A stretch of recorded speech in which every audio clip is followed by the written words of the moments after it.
Your house is worth whatever it's worth, right? Whoever sells it. Wrong. I'm Charlie. Welcome to Moving Home with Charlie, and thank you for coming. Charlie Landing grew up in Sussex, is the founder of Best Agent and presenter of Moving Home with Charlie. If you want to find one of these guys, look out for those compassionate professionals. All estate agents are not the same. So, Charlie, what would be your advice for people interested in buying new builds right now? Don't overpay. Do buy, but don't overpay. That's why I say disregard the guff. Read into the numbers and look, and it's buried. The bad news is buried in the small print, okay? Good evening, everyone. Welcome to the Property Press Awards. They may or may not be telling the truth, but you should form your own view. Get out and view, get out and view, get out and view. You cannot be in a position to make offers and have the offers accepted if you're not viewing. Just be out there viewing. Pay attention to the back of the class. If you've not been watching my videos, I did one just a couple of days ago. Disregard the guff, guys. Hello, everybody. Just give me a second. Give me a second to make sure everything's live everywhere. Good evening. How is everyone? And what do you think of my t-shirts? So I'm going to be recording a TV interview on Thursday morning, and I wanted to have something to get the message out there. And I haven't had a chance to get a proper t-shirt printed. So I did this evening with my kids, and that's just a hand-drawn, and it made me think about, I'm trying to put together ideas for merch, right? Not to promote Moving Home with Charlie, but just merch about fixing the housing market that might end up supporting the channel. And this is what I came up with. I think this is an idea everyone can get behind.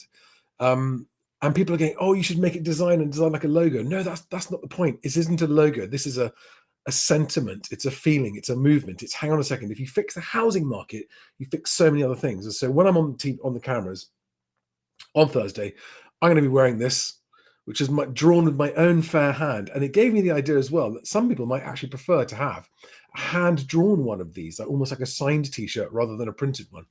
Anyway, just ideas. Just ideas. Now, this evening's live stream it's a very important one. And I need to just slurp my tea. If you suffer from misophonia, mute your speakers now.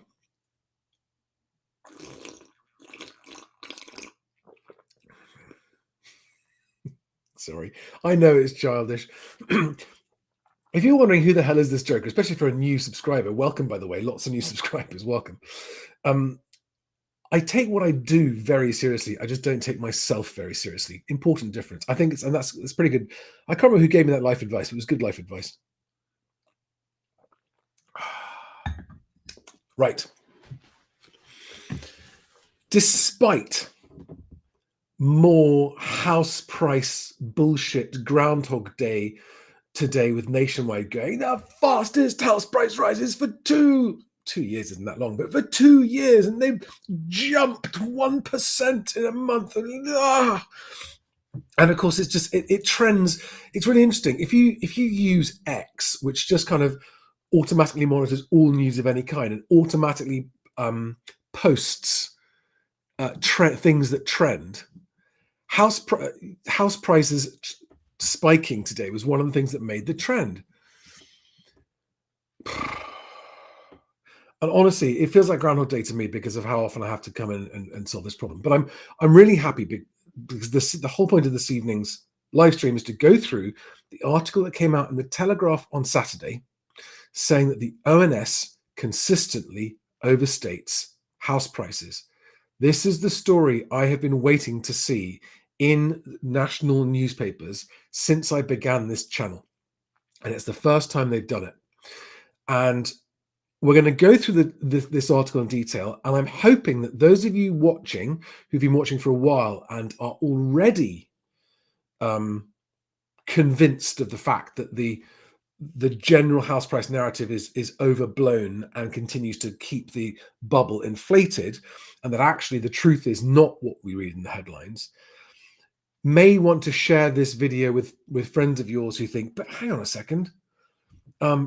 Everyone, the ONS says it. And of course, the ONS is always cited as though the ONS uses land registry data, and land registry data is actual completion data. So how can it be wrong?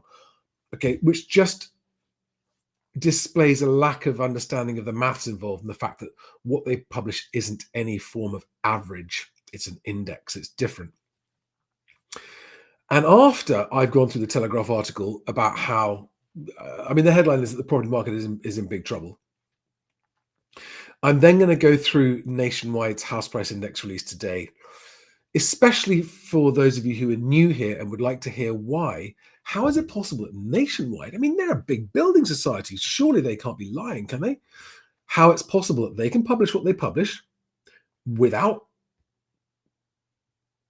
anyone being able to prove that they're lying, but also without anyone being able to prove that it's true either.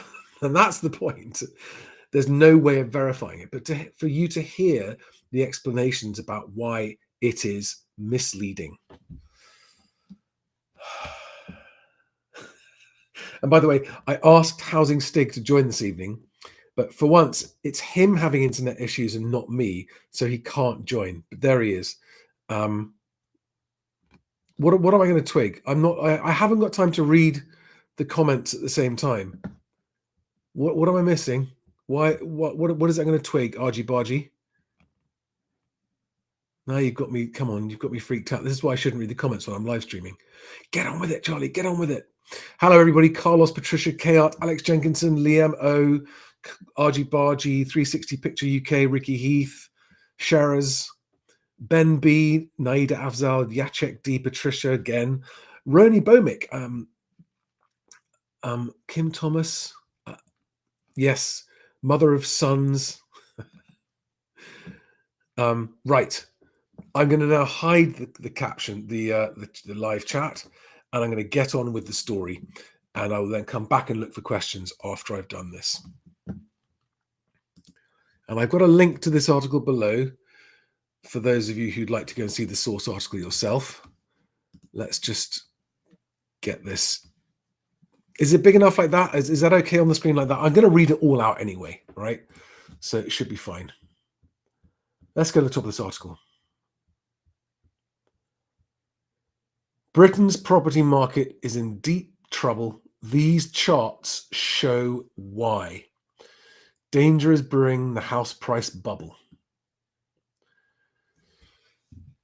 For more than 20 years, and I'm reading this also because this is recorded for audio podcast and there are people who'll be listening to this without any visuals. And this is, honestly, this is an important moment because this is the first article in a major national newspaper that actually goes, hang on a second, maybe the housing market news isn't all good news. So for more than 20 years, Britain's property market soared. Average house prices have risen 242% in 20 years, according to the ONS. But the party may be coming to an end. And by the way, for those of you who say, hang on a second, you can't criticize the ONS on the one hand and then cite them on the other. What you're going to hear and see in this article is how eventually, when they finished making revisions over a year after they first published their prices, then those are the final prices and they don't get revised much after that. But that is, you're talking 14 to 15 months after the month that they initially report on, okay? Anyway, it says, but the party may be coming to an end. That's the house price rising party. Optimistic growth forecasts issued by estate agents are becoming less cheerful by the month as the reality of an overvalued, overheated market begins to set in. Here we explore the data that lays bare the crumbling foundations and the worrying state of the UK's housing market. Housing has been in a bubble. I'm not going to read everything, right? I just want to get to, but these are important parts. The massive difference between where we are now and 15 years ago, when there was a big house price downturn, is that wages have stagnated since then. In 2009, the average property in England cost 6.4 times your average salary. Today, it's 8.3 times your average salary. Okay, so that is effectively like a 30% more expensive in terms of house price to income ratio. And since that time, house prices have massively outstripped wages, as you can see in that graph. Not only is property more expensive compared to wages, but borrowing costs are far higher. So this all affects people's ability to pay, and therefore it hits demand. This is not saying that, everyone also needs to understand the difference between people who'd like to buy a house and people who can buy a house. There's a big difference. People who'd like to buy a house but can't don't count as demand, even though the demand is there if prices got better. In 2021, the average 2-year fixed mortgage rate was 2.3%. Somebody taking out a £500,000 loan at this rate would have had monthly repayments of £2,200. If they took out the same loan today at 5.5%, it would cost them over £3,000 a month. So that's £800 more a month. That's about 40% more almost.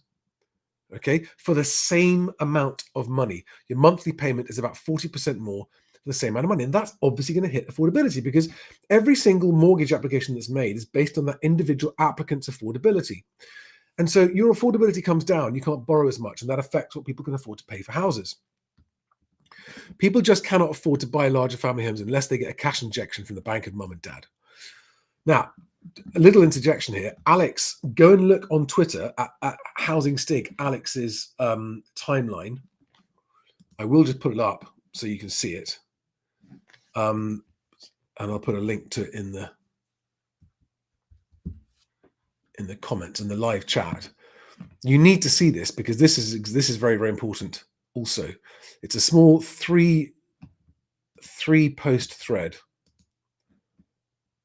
about how actually our savings have been wiped out. So let me just put that in the live chat for you there, guys. Go and check this out. There it is. That's the link to Alex's post about what inflation has done to our COVID savings. Anyway, back to the article. More than half of full-time workers across southern England are unable to buy even an average-priced 2 or 3 bedroom home, according to Zoopla. In the capital, in London, it found that 74% of full-time workers are unable to afford a home. People who buy homes need incomes 50% higher than the average, says Zoopla's Richard Donnell. This means you don't get much house price growth. Well, in fact, if you take into account inflation, you don't get any house price growth, and there hasn't been any for some time.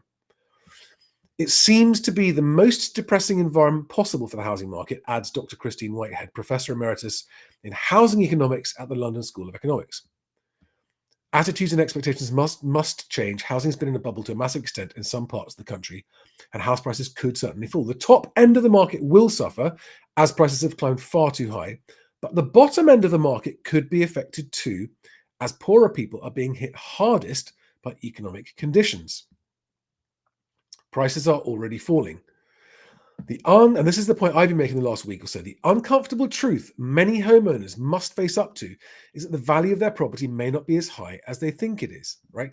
And actually, I think he's got his kid gloves on here. I know that this is the case for most sellers, right?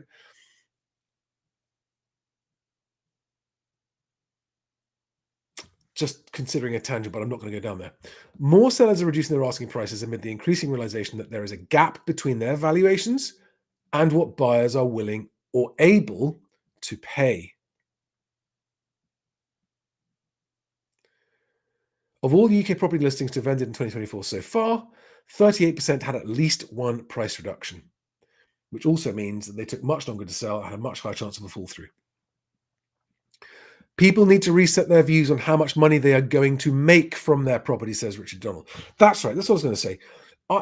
With the one-to-one video calls that I'm having, and there's a backlog of you who've bought one-to-one video calls with me recently, and I'm getting through them as fast as I can. I did 2 more today. But what I've noticed, just in the last couple of weeks, for the first time since I've been doing them, is actually a lot more realism has sunk in, a lot more realism. And there are people coming to calls who've actually been listening, pay attention and going, yeah, I can see it now. I see what you mean. And by that, I mean, so there was the owner of a Help to Buy. He bought a brand new Help to Buy in London 2 years ago. And he's already come to terms with the fact, he wants to sell it, come to terms with the fact that he's almost certainly going to have to dip into his cash savings to sell and pay off the negative equity difference. And I wanted to say something to anyone who's in that boat, right, by the way. If you are the owner of a Help to Buy and you bought at the top of the market in 2022, and you're sitting there feeling really really down about the fact that you know it's gone down a long way. And that's even if you've come to terms with it. A lot of people who've bought won't have come to terms with this fact. But if you have come to terms with it, like the person who called me the other day, and I could tell the poor guy he's just like, you know, everyone said you can't go wrong with it. It's bricks and mortar. It's safe as houses.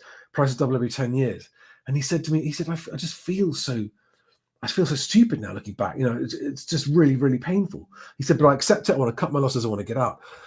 Don't feel alone, right? There are thousands and thousands and thousands of people in the same position as you who bought because the whole media said, yay, help to buy, always buy, can't go wrong, you can't lose, because that's all, with the thankful exception of this article I'm going through now, that's all the media ever really says. It's just relentless. It's like Nationwide's guff today. It's just, that's what people hear. And house price rising news gets shared and goes much more viral than house price falling news overall. Both of them get quite clicked and go quite virally and clickbaity, right? House price crash, click, click, click. House prices soar, click, click, click. But what I've noticed is that on average, when people see fast house price rises, that gets more coverage than when there are house price falls reported. And this leads into the fact that thousands and thousands and thousands of you bought Help to Buy new builds in 2022 and are now wondering why you're in negative equity. Because nobody, except me, if you watch my channel, warned you about it. So yeah, and then I had another guy who booked a call because he wanted to buy a home. He said, I know I'm not going to make any money out of it. I don't care. I want a home for me and my family. That was really good to hear. And then today I had a call with a seller who sent me their situation in a long document in advance of a 1 hour call about getting their home sold. And it was very clear they paid full attention to everything I'd said about selling. It was fantastic. I know I've got to say to the agent, I don't want a valuation. I want to know how you're going to get competing bids. So what I'm trying to point out to you is I think that gradually, and it's impossible to assess how far this is sinking in, but gradually awareness of the truth is sinking in to more and more people. Let's just go back and carry on with this important article.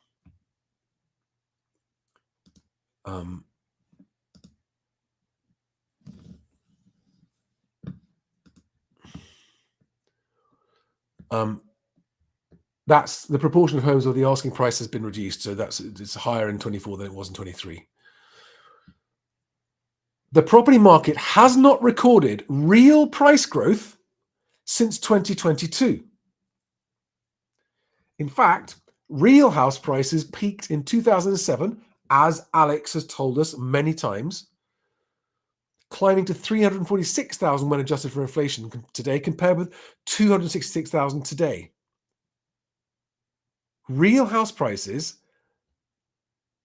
had they kept up with inflation, would be 346,000 today, not 266,000. So they'd be £80,000 higher than they are today, which is bloody nearly 30% higher.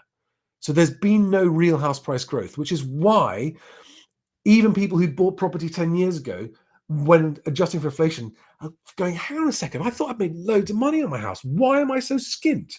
Why haven't I got enough when I'm downsizing? Why is there money left over? Where is the pension fund and the inheritance for my kids gone? And there are so many people just going, I don't understand what's going on. I don't understand. And there are, I'll keep going. Let's keep going. Because this is not good news if you own property. Then there's a quote from some guy called Charlie Lamblin, who runs Best Agent. And it goes on to say house prices have been falling for some time. There you are, that graph there, real house prices. Look at that blue line, right? That peak there is 2007. And they haven't got anywhere close. They were struggling back up in 2022 when they peaked, and they've come down since then. Right. This is where, if you only take away one thing from this video, please let it be this. Even the house price index provided by the ONS, the Office for National Statistics, has been overly generous in its assessment of the market in recent years. This is using its own figures, right? It bases the previous 12 months of its index on estimates. Because when it first publishes house prices, every time we get a new readout, it's based on a very small sample size. Like 8% thereabouts, right? It later publishes revisions to these. And although it publishes them, the newspapers never write about it until this one. It later publishes revisions to these, which for every month, could everyone please absorb what this means? For every month since 2020, the revisions have been lower than the initial estimates by up to 2.6%.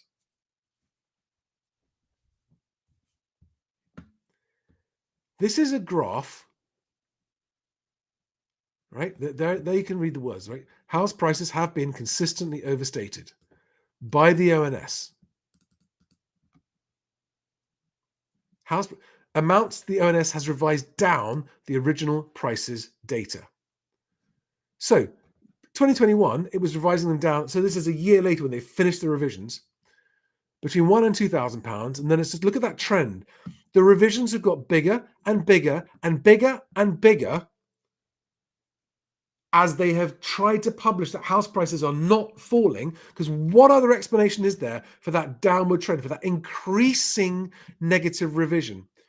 And then suddenly in the last 1, 2, 3, 4, 5 months, look at that splat all the way down here to nearly £8,000 revised down. And what this means is that if these readouts had been accurate on their first reading, they would not have been generating newspaper headlines saying, ONS says house prices have risen. And if you remember, those of you watching me a year or so ago, I was saying, I'm sorry, this is not what's happening. I know the ONS is saying house prices, the average house price index figure has risen, but it doesn't mean house prices are going up. And I was laughed at repeatedly by lots of people in the industry. Ha ha ha, Charlie thinks he knows better than the ONS. Well, fuck you. I did. I was right. And there's the fucking proof with the ONS's own fucking figures. And not one person, because I published this on LinkedIn, not one person's turned around and gone, actually, fair cop, Charlie. Yeah, we did. We did call you out on that, and we were wrong and you were right. None of them has got what it takes to come up and go, fair call, Charlie. You and Alex did call this out. That is a graph. The top line right there, that line there, the zero line, is where their original house price estimate was. That black line at the top of the graph, right, is what they reported house prices at. And the blue line is what they were later revised down by. This is a massive story in the context of house prices and how they affect the economy and how they affect people, and the false premise on which people have been buying homes, and the false premise on which estate agents have been valuing homes, and the false premise on which sellers have been setting price expectations. If you want to understand why so many sellers are overpricing their house, look no further. Right? There it is. That is why. Because the government's official Office for National Statistics figures are fucking wrong. Wrong. Every single time they're wrong, and they're beginning wronger and wronger and more wrong and more wrong. And now they're the wrongest that they've been in 4 years. Wronger, wrongest. And for people who doubt this, let me just reiterate again. This is not someone else challenging the ONS's figures. These are the ONS's own figures that no one chooses to publish until, to his absolute credit, Josh Kirby, the author of this article, has gone, hang on a second, shall we take a look? Oh, knock me down with a feather. The ONS is wrong. Its own readouts, its initial readouts are wrong. Try to imagine the knock-on effect of how misleading the original readout is to buyers who are told house prices are rising because the ONS said so when they're not. Because the largest year-on-year increase announced by the ONS in that period is about 2%. But actually they were then revised down by more than 2%, which means that they weren't actually growing at all.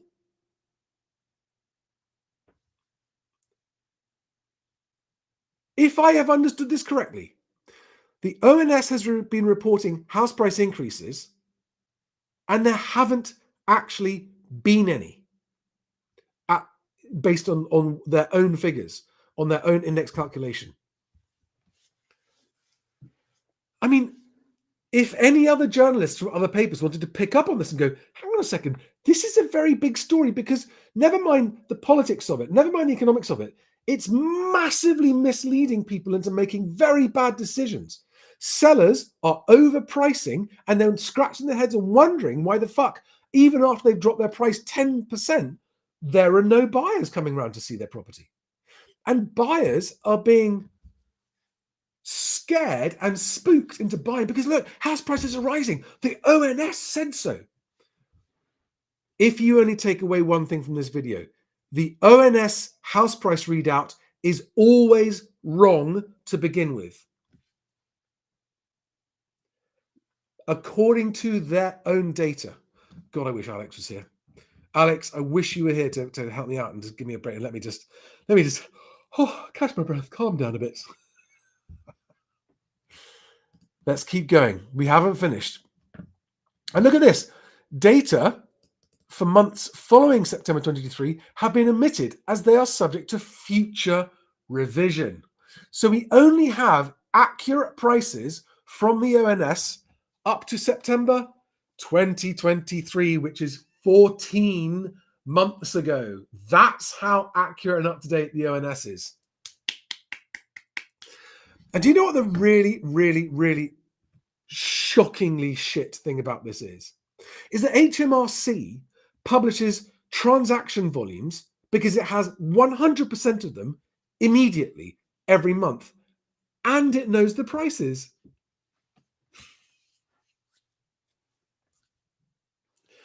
That's how we know that in October, house price transactions had jumped back up, as I reported last week. I know you're there, Alex, but you're not here with me. Do you want to join in? Do you want me to send you the link? Can you join?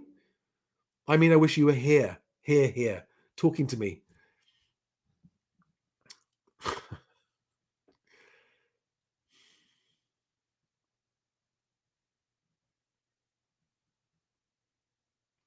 Yeah, I mean, you can say the ONS are crap and they work to government agendas, but so are HMRC working to government agendas. And HMRC actually have all the house price data immediately after completion.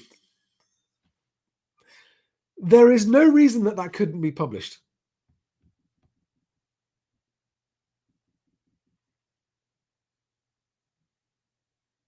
Oh, shit. Okay, Alex, sorry. Right, I am saying Alex is joining. Thank God. Thank God. Here it comes. Here it comes. Oh, you want it by email, don't you? One moment. Let's see how fast I can send Alex the email.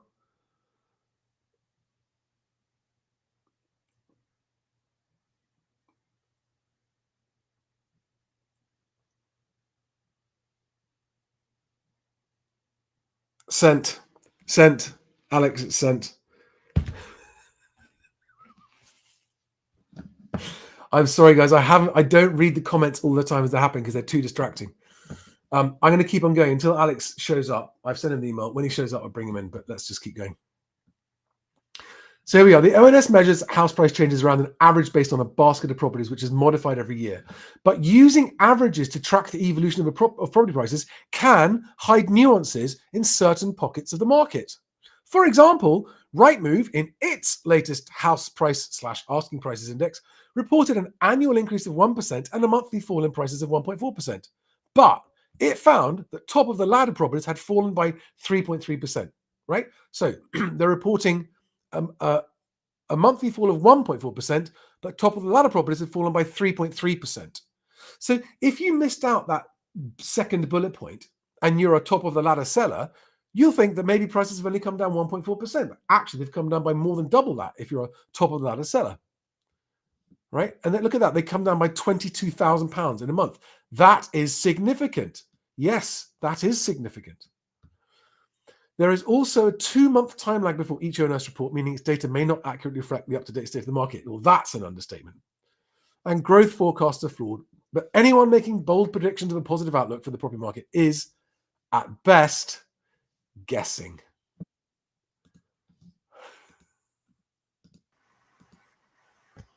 Oh, Hello. flutter. I'm all a fluster, Alex. I was messaging you for the last half hour going, Charlie, here. But for obvious reasons, I have to have everything turned off. Okay, well, I finished the article now. You've been doing a very good job. And by the way, that September 23, as you pointed out, you know, that's over a year behind. But actually, if you look at the ONS data, it's more like 2 years before you would say that they were in any way accurate. That's how bad it is. So when we look at that September 23, you see that huge, great fall for a year ago. As we go forwards, do we think prices have gone up or down across the last year? Yeah, exactly. I mean, to me, this graph, which I will just put back on the screen again, it's kind of a smoking gun, isn't it?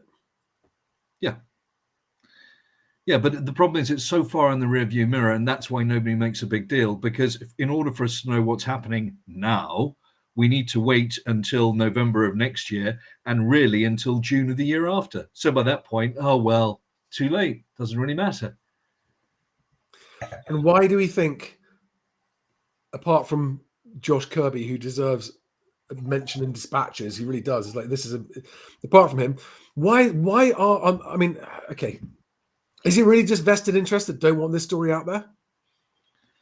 Are the newspapers really not keen on reporting it? Well, no. I mean, I doubt they're keen on reporting it because it doesn't. Well, you would say it absolutely helps both buyers and sellers because it helps them price their houses realistically and therefore sell them, and therefore people move and all those good things. They would say, oh yeah, but we have to believe that, you know, the money tied up in our houses is worth what we believe it to be worth. I would put most of it down to just laziness and a lack of willingness to reform. As you said, you know, HMRC absolutely know how much stamp duty has been paid the moment that you've completed your purchase. Because so they want to be paid. You have to pay in 14 days. Yeah. So if they know how much stamp duty is being paid, they also know what the property is worth. You know, there is no reason that this shouldn't be available. A month delay, call it 2 months if you're being kind, not 2 years. They have a piece of paper or a document with the price of the property transaction on it. Yeah, and you've got 30 days to register that with HMRC. So, you know, I don't think anyone set out to rig this. No, I think it's just a gradual creep, you know, gradual creeping of, because look at the trend line on that graph. Oh yeah. Yeah. You know, if it was consistently £2,000, you go, all right, fair enough. Okay, there's a consistent thing, but it's not getting better. It's not getting worse. It's obviously just the way that they record them. But that trend, to me, stinks. That trend says to me that someone is going around the ONS, someone very powerful and unknown is coming around from the Treasury or from somewhere going, just a quick word about the average house prices. Yes. Yeah. Hint, nudge, nick, wink. Still want to keep your job. Don't want to get fired. Then you know what to do, boys. You know what to do. And it's an estimate anyway. And you say it's an estimate. So there's no harm in doing it. So you're accusing them of being the same as the ratings agencies in 2007. Yeah. Because is it or is it not the case that official ONS house price data feeds into GDP calculations? Yes, correct. Oh, therefore the risk that actually accurate house prices might show us in recession when we're not. When we are, you know, might actually change the figure enough to put us into recession. Yeah, Absolutely. And as you know, there's also imputed rent, which makes up Yeah. a vast amount. I mean, that's 15% of GDP, all of those things. The one thing I would say is that first graph, and people always use it, that shows that house prices have never achieved in real terms what they did in 2007, the one you've just gone past there. That is just nationwide. If you actually take the land registry, and both Mr. Twalin and I have done this all the way back to 95, and we've taken every...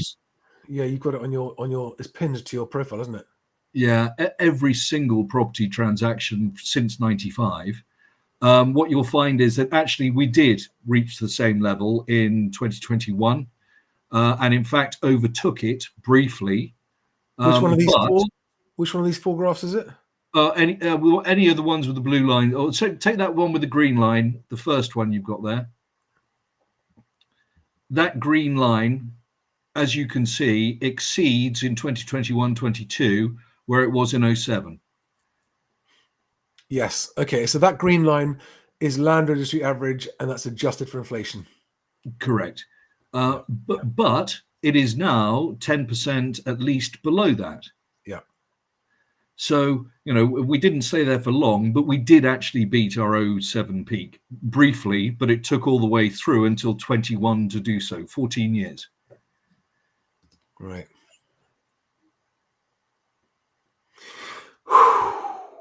Yeah. You must be feeling quite vindicated at the moment. It's the best, from my point of view, in the mission to help people avoid getting fucked over by the property market by making housing decisions both to buy and to sell without all the information, and then ending up fucked over because they didn't have accurate information.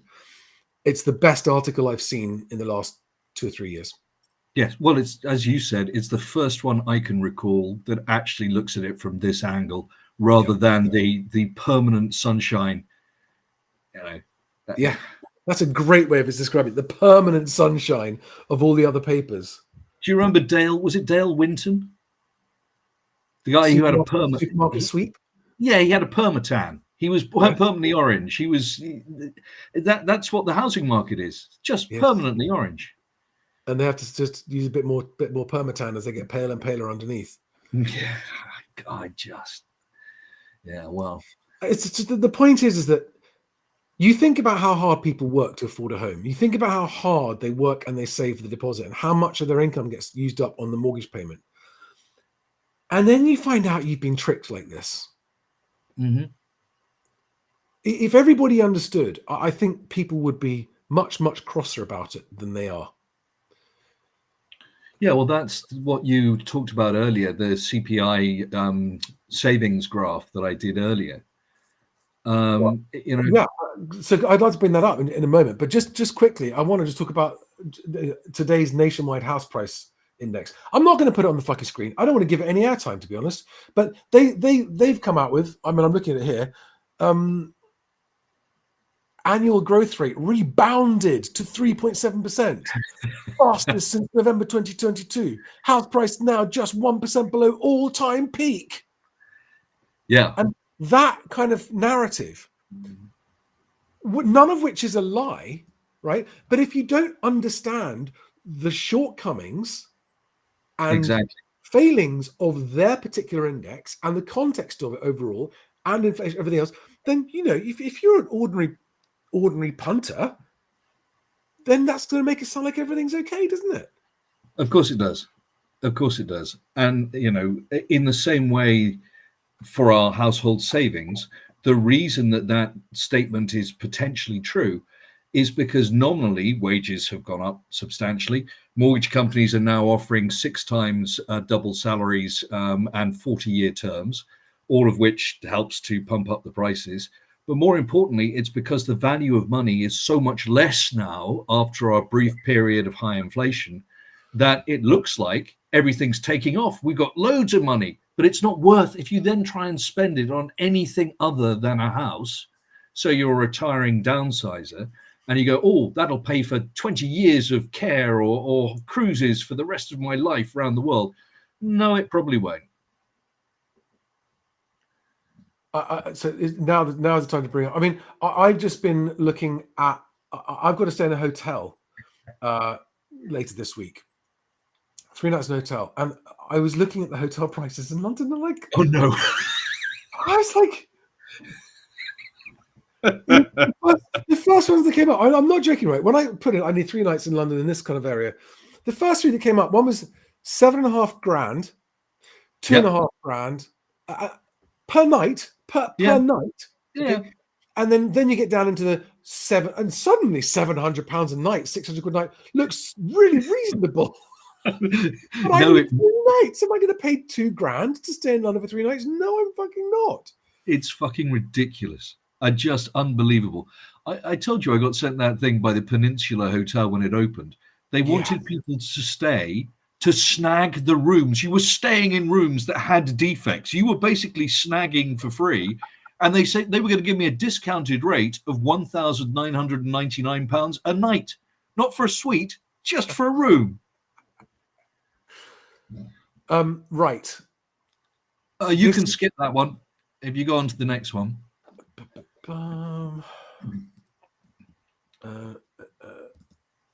Okay, so for everyone not familiar with this graph, this is all of our combined national household savings, and it's all types of savings. So it's savings in cash, it's your standard bank account, your 0% interest bank account, your interest just paid on a monthly basis, time deposits, and cash ISAs. So it is the nation's wealth, their savings.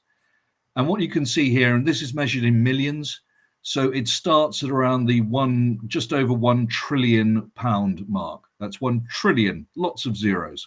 On the left-hand side of the graph, yeah? The blue dot, the blue line at the bottom left. Yeah. And you can see from January of 11, actually this goes back to January of 09, all the way up to the start of COVID, we had a very linear trend. Savings were pretty much the same. We know it wasn't really interest being accrued, or at least very little, because savings didn't pay much interest. It was people saving money. I mean, that's a good thing. It was linear. And then COVID hit. And there was lots of talk about excess savings and all this sort of stuff. And that was because you couldn't spend money and the government was throwing money at you. So we ended up with that red area, which is, as you can see, well above the blue line, which was the extended trend line. In fact, we got up to the point where we were 150 billion pounds more savings. So we were rich, weren't we? And that's fantastic. Now that started to decay. People were feeling rich during the pandemic. Well, they were, because they couldn't go on holidays, they didn't spend money there. They weren't going out and doing things because they were locked down. And so, given that they were also being furloughed or getting bounce back loans, they felt quite rich. But we expected, or at least I expected, that to continue to decay. And you'll see the red solid line is the trend line, which correlates very well with what actually happened until we get to September of 23. And in September of 23, look, savings took off again. They suddenly started to rise. And they didn't just rise, they're rising much faster than they did between 11 and 20. And you go, well, wow, that's impressive. In fact, if you look at the two trend lines, the green line and the blue line, you can see that right now we actually have 200 billion more money in our savings accounts than we would have done if we just stayed on trend. We're rich. I mean, this is good news. This is go us. It's all perfect. Now show the next. Now comes the bogeyman. Yeah. So nominal is the key word on that graph we just looked at, isn't it? Yes. Let's get the next graph up then. And this is exactly what's happened with house prices as well. So now this looks sort of similar, but a little bit different. This is adjusted for CPI inflation. So you can see we still had a pretty linear trend from 11 to 20. But it was a little bit more bumpy. We had that little rise in 16 and a little below, but it was pretty much on trend. But look what happened in that big red COVID savings. If you go back to September of 21, inflation hadn't really started yet. It was only 3.1%. And the Bank of England interest rate was only 0.1%. So we actually got to a real peak in wealth that was truly 100 billion above our blue line in real terms in September of 21. But then inflation struck. We got up to 11.1% CPI. That's if you believe CPI. Some people think it was worse than that. And from September of 21, we crashed through our old trend line in December of 22 and continued to fall until September of 23. Why September of 23? Because in September of 23, inflation was back under control. It had fallen back down to around between 6.7 and 4.6, which means that it was slightly below the Bank of England interest rate. So all your money in the savings accounts and in your cash ISAs, etc., suddenly got offset. But what had happened in the interim? In the interim, nominal wages had risen because people were complaining about the cost of living. And so actually what you would expect now is, as we saw in the last graph, savings to take off again.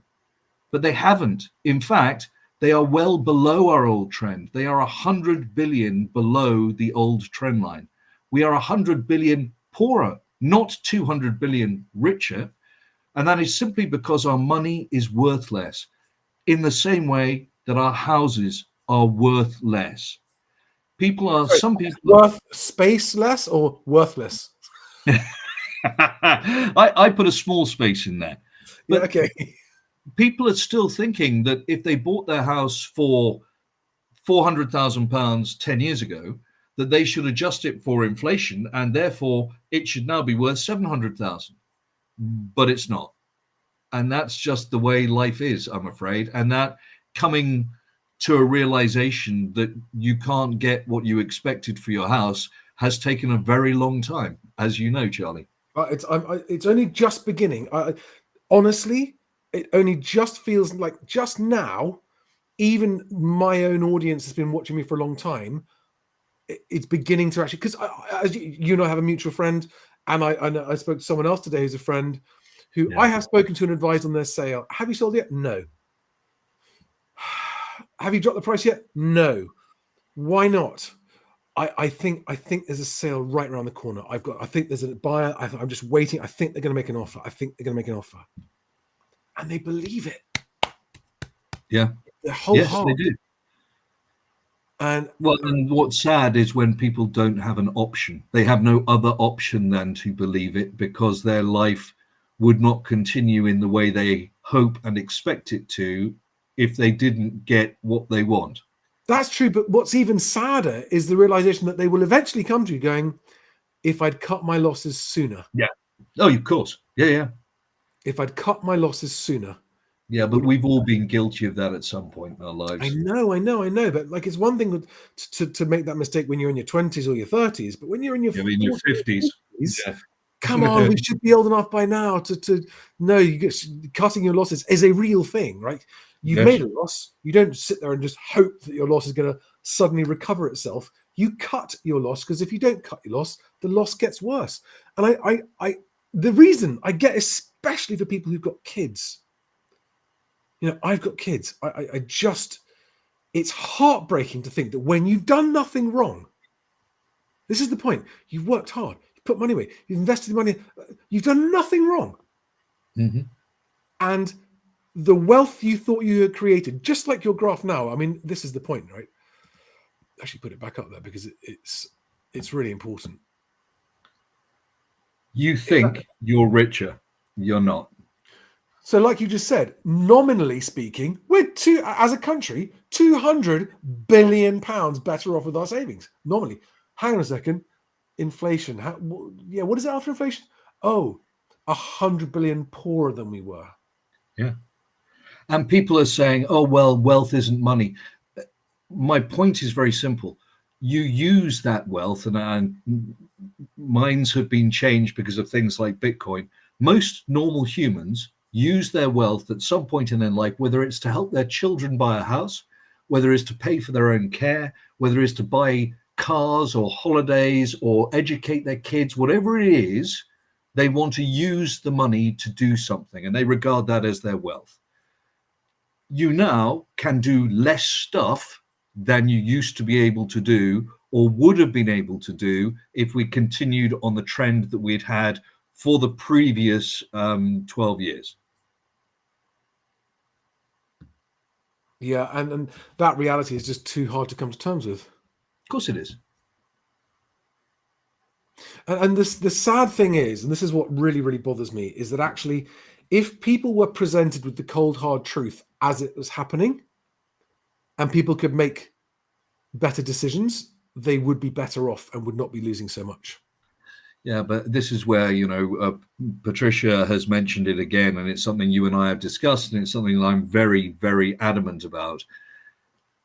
If we reduce the terms of mortgages from 40 years as a potential 35, 30, if we start to normalize 30 and 25 again, and you bring down the multiples from 6 to 5.5, and then 5, and then 4.75, and then 4.5. You do it slowly, you do it in increments so people aren't losing out nominally.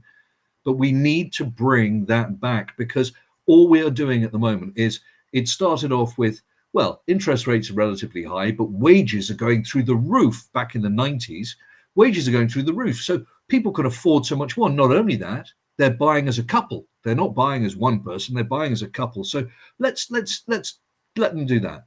And that worked right up until the GFC.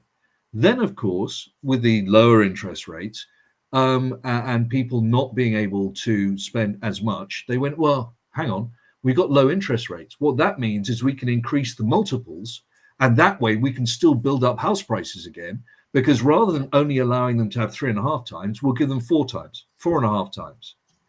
Now we're in this weird scenario where interest rates are historically relatively normal, but for most people today quite high. But they're going to extend your mortgage term to 40 years, and that brings down your monthly payment, even with the higher interest rate, even with the higher multiple. Where the hell do you go? Well, I sent you that TikTok reel that's gone a bit viral of you and I chatting in London a few weeks ago about how it used to be 25 and 25. You'd get a 25-year mortgage when you're 25 years old, and therefore you'd have paid off your mortgage by the time you're 50 and still have time left to save money for your retirement. Yep. And it really surprised me. That's just a little TikTok reel, right? And that's had 130,000 views and loads of comments and likes. But actually, people think, oh, 25 years, what's the big deal? 35 years, what's the big deal? It's not that much money. But what people forget is that extra 10 years is not only when you ideally shouldn't have to be paying off your mortgage, but it's time when you should be saving, and you won't be able to. Yeah, because you're giving even more money to the bank. This is the thing. You're also giving even more time. You're giving more of your time, your life to the bank. Yeah. A larger amount of your life. And if people thought in life terms, and then understood that, hang on a second, we're not going to be able to afford to be old. Yes, they're correct.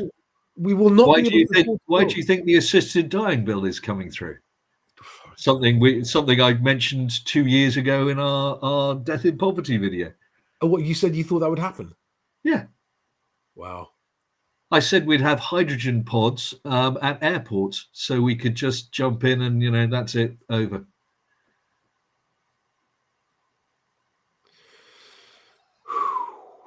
And I quite like, on a lighter note, have you seen Jim Bob's comment? No, which one? We need more thruples to buy. He's not wrong.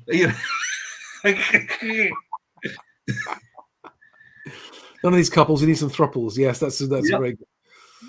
But you're right. If you the trouble is, and here's my question: you make your suggestion about reducing what salary multiples are allowed to be lent.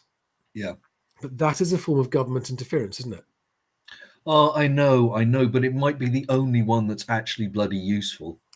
I mean, all of the other interference has led to,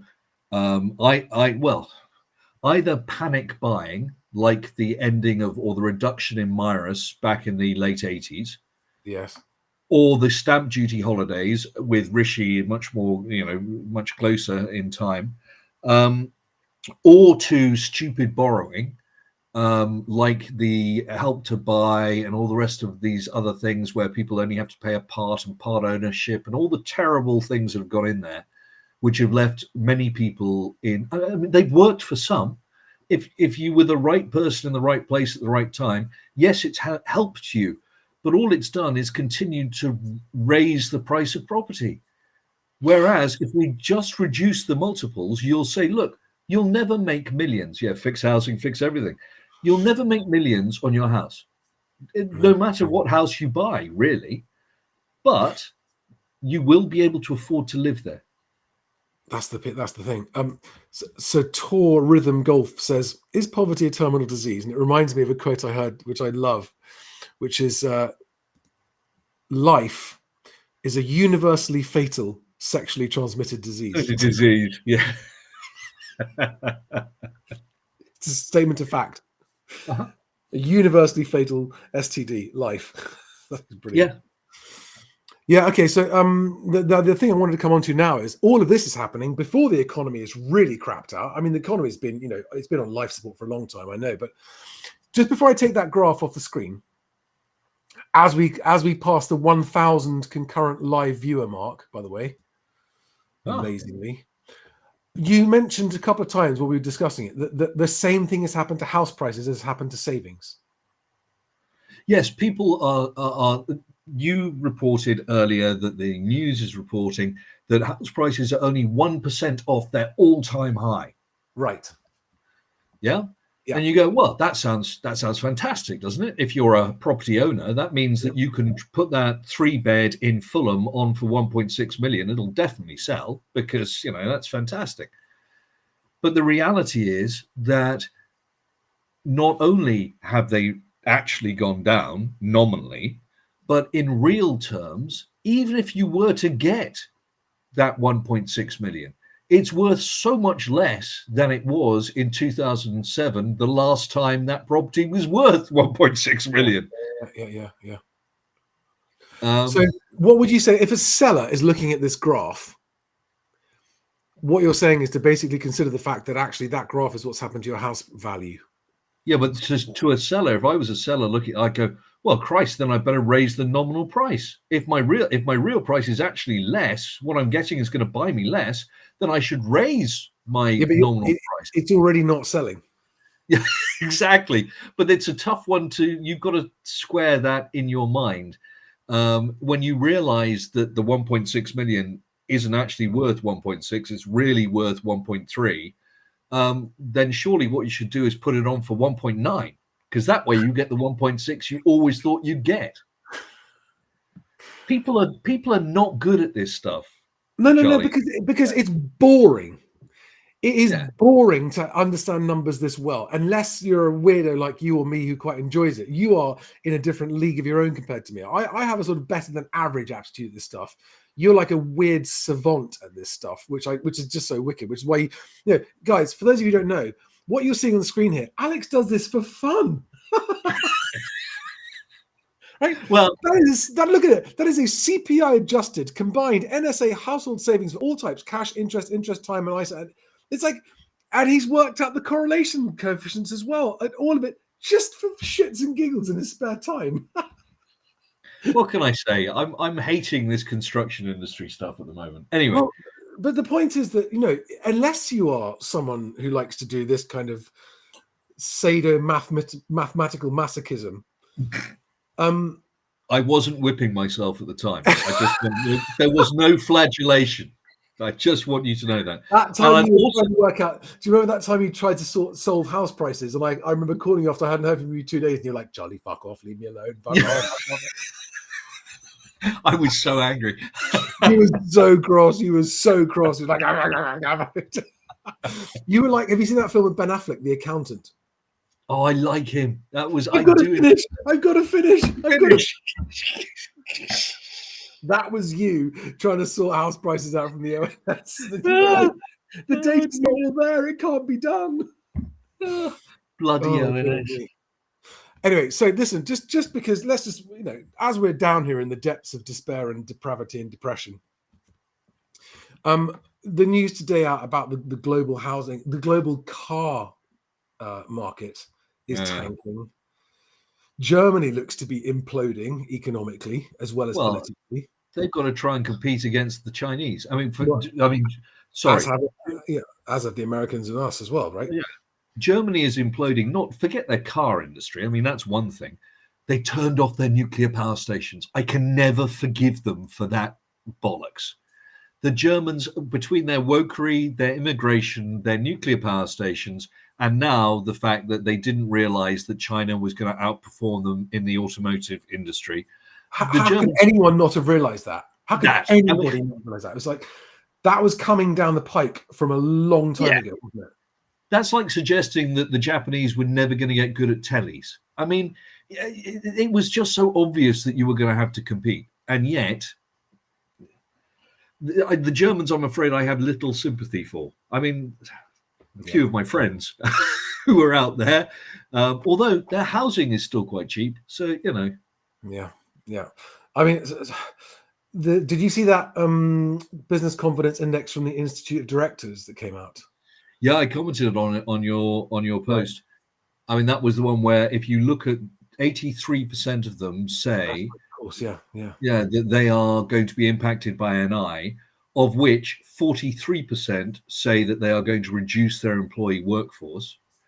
If we were to extrapolate, and bear in mind, this is just a poll of sentiment. This is not hard data. But looking at this, it's the Institute of Directors. They've got a reasonable mix of businesses from very large through to sole traders. If you were to suggest that they lost 5% of their workforce, that would increase unemployment by 600,000 people, about 1.8% of the working population. But that's the first order effect. When you make 600,000 people unemployed, ordinarily the second order effect, because people stop spending in the, as consumers, they stop going out to restaurants and so on and so forth, you would normally expect another 50% of the original percentage to become unemployed. So the total would end up being around 900,000 jobs.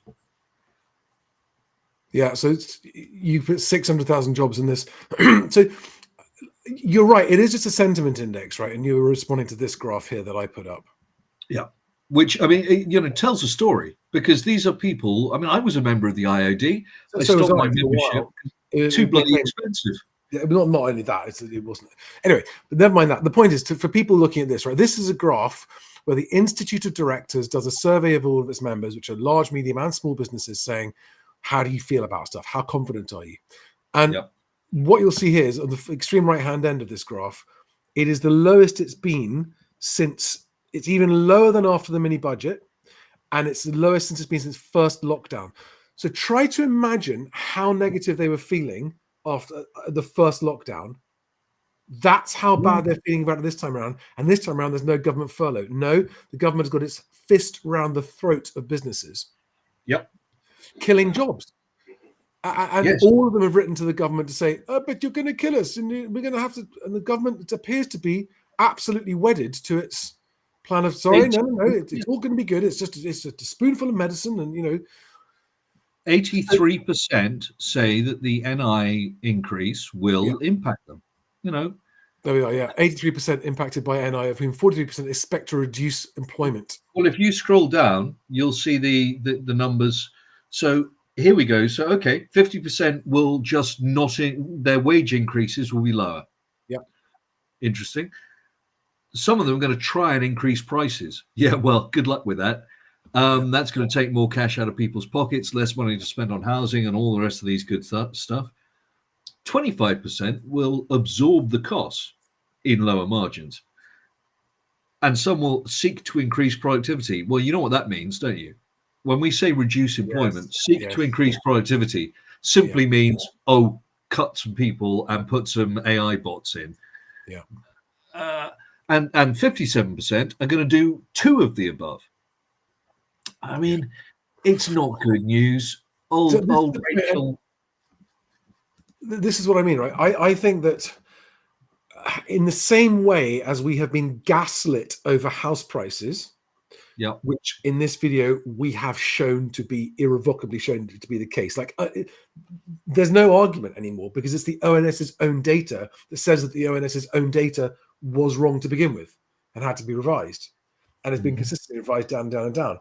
We've been gaslit in the same way on the economy, And you've now got something I've never seen before. I don't remember another time ever when that many big companies wrote to the government and said, if you do this, we're going to have to let a lot of people go and put prices up. Yeah. I don't remember that happening before, ever in my life. No. So, again, to ordinary people watching this who aren't fans of politics or the news or anything else, or business or the economy, who want to know what it means for the housing market, it means it is what those employers are saying is there are going to be very large scale layoffs compared to what we've had so far, and price increases. And that means recession and more poverty and accelerated poverty, and everything that we want to get better is going to get worse. Worse. Yeah. Everything's going to get worse. And probably quite rapidly, because what's going to happen, what businesses do, unlike governments, is businesses tend to preempt things that they know are going to happen. So businesses will already be cutting back on investment. They'll already be cutting back on wage increases. They'll be cutting back on hiring. They'll be slightly accelerating any staff headcount reduction. All of these things will already be happening, but won't come out in official figures for a while yet. And I think by the time we get to Q2 next year, it's going to start. You'll start to see the early signs of how ugly it's going to get. Yeah, I don't disagree. I mean, I think we both thought that this was going to happen earlier. Yes, but yeah, the rapid fall in inflation, as you saw from those nominal savings figures earlier, allowed this bounce because wages increased much more, much more, I think, than either of us expected. Yes. I did not expect companies to be able to afford the real wage increases that they've given. I thought more zombies would die, and yet they haven't. The zombies are still staggering along because the government did put some pretty... This is where you talk about bank interference. If we were to interfere in terms of salary multiples for mortgages, the government already interfered when they said to banks, on your loans, I think some forbearance would be nice. And that wasn't just for customers like you and I, that was also for businesses. So they interfere all the bloody time. Why don't they do it the right way around for once, rather than pumping house prices? Why don't they actually do something that might help to reduce them? Well, Curiously Peculiar is a new name. Welcome. It says, so does all this mean prices are going to fall? Right. For the benefit of everyone who's new, house prices at what Rightmove calls the top of the ladder part of the market have been falling in most places for a couple of years. And in some places, like in East Anglia and down in Devon, you're talking about they've already fallen over 20%, but there's no official data for that. If you want to go and look, the ONS has a region by region or borough by borough house price broken down by property type. And if you find it and you go and look in those places, you'll see that detached houses have been, just in the last 12 months, had drops of 8, 9, 10%. Yeah. Okay. And if you go and you take that back 2 years. So if there was, and it doesn't exist, but if there was overall national figures broken down by property type, you'd see that there are 4 distinctly different markets, and detached houses at the top and leasehold flats at the bottom haven't done very well. But in the middle, terraced houses and semi-detached houses have held on better on price. Because it's been good time for upsizers, but there's also been downsizing. And so you've had people who've been selling their leasehold flats to then buy their second home, and you've had people selling their detached houses to come down to a cheaper home. So the middle range has actually held up better than either the top or the bottom when you look at leasehold. That varies geographically, but in a nutshell, the answer to your question, Curiously Peculiar, is yes. As the article we went through earlier said, you can expect even prices at the bottom are going to start falling, as the poorest are going to be hit the hardest by the economic downturn. That has not happened as acutely as we expected it yet. But again, I think a lot of that's been covered up with figures. And the true figures, I love the fact that the ONS owner-occupier housing costs 7.4% and climbing. Yes. But that's like, that sort of gets overlooked. And I mean, I think that's why CPIH should be the headline measure, shouldn't it? Not CPI. Yes, it should be. And the ONS are pushing for CPIH to become the default. just as they pushed for CPI to take over from RPI. But I think they're doing most of their new stats with CPIH. But again, you've got to pick one, and things change. We've got a lot of people at the moment talking about the economically inactive or the sick. saw that. I was about to comment on that, actually. Yeah. What do you want to share? Yeah, share whatever you want. Do you remember we had that conversation? Hold on one second. Let me just get to. I want to talk about the people that are not working. Right. This is what I mean by fix housing, fix everything.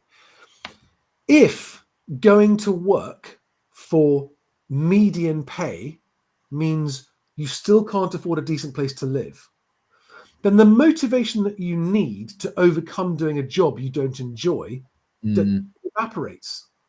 In fact, it's simply not. No, people will do a job they don't enjoy, and they'll do it cheerfully if it results in them having a better quality of life. You go to work because you get paid, and what you get paid gives you a better quality of life. If that deal is no longer on offer and you have to go to work for an amount of pay that doesn't afford you a better quality of life, what's the point? Yeah. And this is what I mean.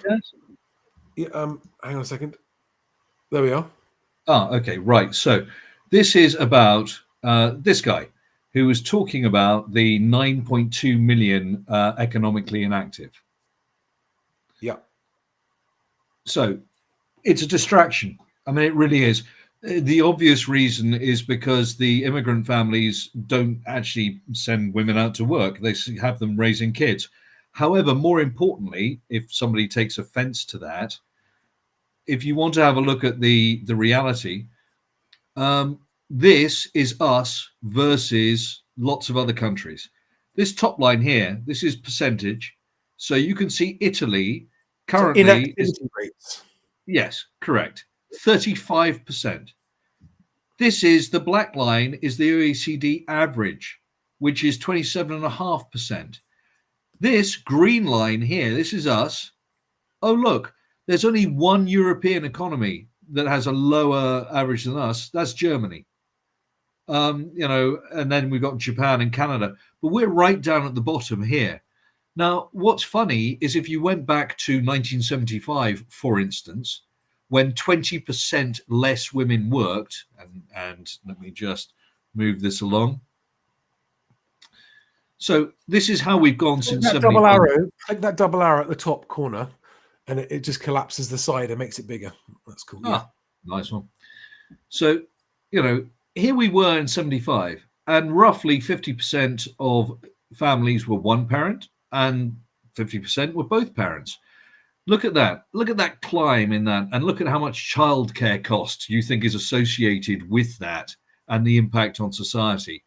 And then as we move along, this is women in the workplace, 57.5%, all the way up to 77.5%. There's your 20%. So actually, if you'd done the stats on economically inactive, they were much, much higher in 75, just as they were much higher than they are now, much higher than they are now between 2010 and 2014.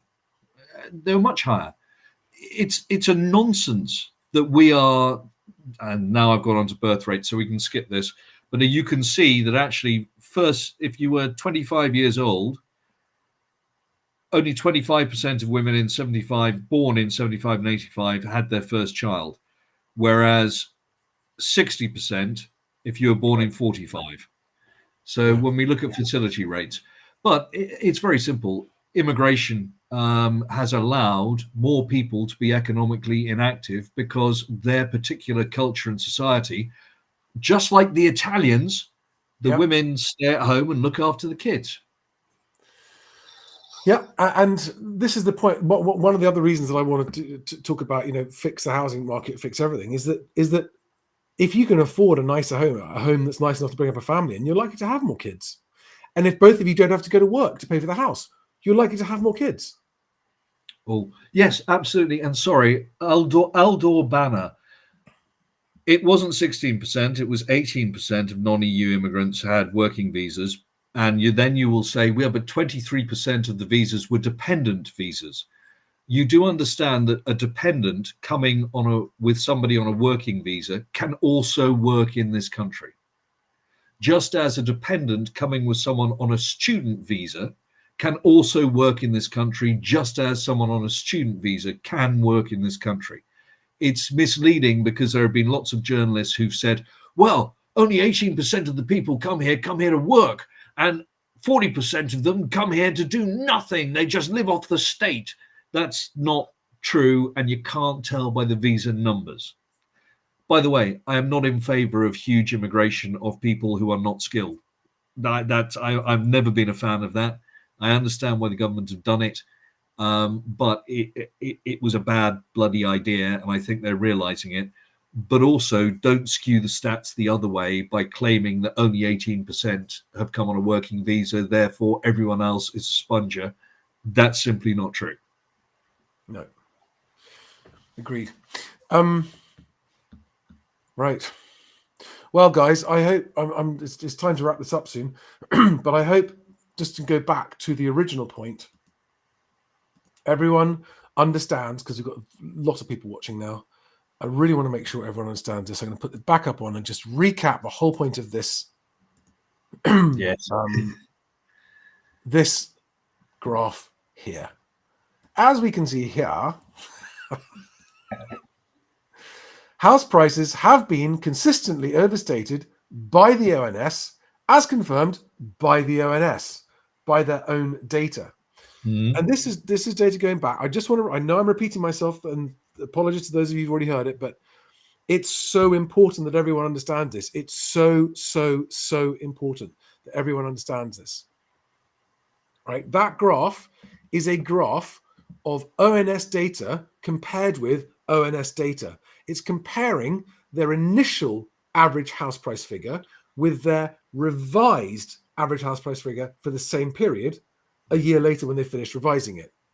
And the most worrying thing about that is not that they're nearly £8,000 overstated for the most recent period we have figures for, which is September 2023. It's that there's been a general sliding trend of the gap between actual house price, which is that zero line at the top if they didn't revise them, and how much they are revising them down, has been getting bigger and bigger and bigger until about wherever that was, that steep drop where they just went, oh God, no one's even noticed. We can do what we like here. You cynic.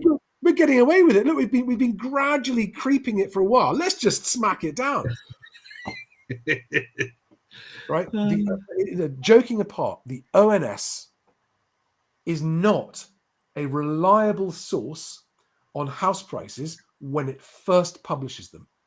And it doesn't become a reliable source of house price data until a year after it's published its first readout. So I would still say 18 months, but yeah. Yeah. And so whenever an estate agent says to you, but the ONS says, you can go, well, actually, no, because the ONS has been revising them down by currently £8,000 average prices, which means that they aren't actually rising, they've actually gone down. And buyers and sellers are going to, you've got to ignore this in any way, even if it was accurate. National average figures are not relevant to local markets. But I desperately want this. I don't know how we manage to spread. I don't know how we get to spread this message more. So Fleshmore asks, why do we care about these national averages? Because the national averages are the things that influence most people's thinking. Yeah. And because 90% of the people who are not awake are going, oh, look, says here, house prices have gone up again. Oh, look, it says here, house prices have gone up again. Oh, look, Halifax said record house prices. Oh, look, Nationwide says record house prices. Oh, look, the ONS says house prices are up again. Mm-hmm. Yep. And so it goes on, ad infinitum, ad nauseam, around and around and around and around. And so everyone says it. And the guys like that poor guy who rang me on video call last week to say, I bought 2 years ago because the ONS and Nationwide and Halifax and my mum and my dad and my friends and everyone said, you can't go wrong buying property. Well, bricks and mortar. Now I'm fucked. And now all the money I've saved up, I'm going to have to pay off my negative equity and sell it. I'm calling you to say, is there any point in me holding on, or should I cut my losses and get out? I realize I'm taking a bath either way. I'm just wondering if there's any hope in staying on longer. That's why I care about the fact that national averages should not be used in media conversations about house prices. Mm-hmm. Yeah. Right, guys, if you want to hear me and Alex talking about this in much less reserved terms. I thought I was quite good this evening. I haven't sworn much. No, that's good, because this is public. This is not our private live chat. And by the way, I also got a piece of news on that as well. So for those of you who want to join the Charlie and Alex show, it's a private membership show. There's the link down below. And to those of you who are already members, what we are going to do, we've worked out, because I know some people can't make that time every time. We're going to just record an audio-only recording of it that gets shared immediately with all members of the club, so that even if you're a member but you can't make the live thing, you can at least listen to the recording the next day or whenever you get a chance to do that. And again, that's members only. Every other, so twice a month on a Wednesday night at 10 o'clock. And it's not this week, but it'll be next week. Alex and I sit down with a bottle of whiskey or a bottle of wine, and we put the world to rights. I think it's better when we do it with a bottle of wine, because the bottle of whiskey, I have grave difficulty remembering anything the next day. Well, it's okay, because we're going to record it next time. I will never listen to it back, ever. But if you'd like to join and hear me and Alex talking about, and we'll go and we talk about all kinds of stuff. And one, do you know what we haven't touched on for a while, which I genuinely would like to ask you about again, is illicit substances and sex workers as GDP. And I am always happy to talk about those things. What the recent trends on that are as far as GDP concerned. So yeah, you can join that, and also you can join the club, the private movers live Q&A club, which is just for movers who want to have twice a month access to me in private messages as well. Other than that, have you seen Samantha's comment? Wash hands. Oh, dirty boys, disgusting boys. You're not wrong, Samantha. I'd like to apologise from the heart of my bottom. That was. Look at Jim Bob. I'm feeling inflation adjusted depressed now. Oh dear. Well just asks, says, thank you, Charlie, and HG. I think they've probably already been on the whiskey by the look of things. Samad Udin says UK property investment is finished. Correct. It is no longer. I actually just today, this is just worth 30 seconds, right? Today I had a video one-to-one call. They paid for my time. Charlie, I want to buy a second property on an interest-only buy-to-let mortgage that I can move into later. Why? And I said, if you're asking me what I think about that, I said I think the risks are too high. The reward versus risk equation there is too low. Enough. The risks are really quite high. Never mind, you could get your property back, but you're not going to make much money on it. Really. But for decades it's been good, and I think I could make money. And how old were these people, Charlie? There was one person in Cambridge. Yeah. And who says, but the Cambridge property market is very strong, and the market for these houses is very good. And I'm not going to reveal too much about it. It was a private call, but I had my work cut out to persuade this person that would be. I said, look, you might do it, and it might work brilliantly for you. But they were convinced that house prices are still going to keep going up faster than inflation. And I said, look, if you're lucky, you might make some money and have no hassle. But only if you're lucky. I know how you feel about supply and demand. However, are you aware that they intend to build in excess of 400,000 new houses in Cambridge? No, I wasn't aware of that. So if you were a believer in supply and demand... Yes.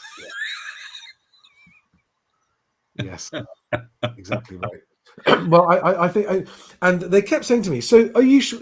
I'm glad I called you, because this is, I really wanted to know, is this mad? Am I being mad? And I went, yes, you definitely shouldn't do it. Anyway, so there we go. Alex Jenkins says, yeah, but fair play, because Cambridge, Oxford, and London are where the rich live, so everyone's flooding here to work. Well, he's not wrong, because they are trying to turn that into the life science triangle. And that's why there is currently a plan. I mean, it's a stupid plan, but it does show 400,000 new homes in Cambridge, a place that only had, I think, 100,000 people not that long ago. So it would be absolute insanity given that they have no water and no electricity. But let's not worry about those things. Yeah. James Mathewson says, Charlie, you've dispelled the smokescreen. Keep up the good work. Well, thank you very, very much, guys.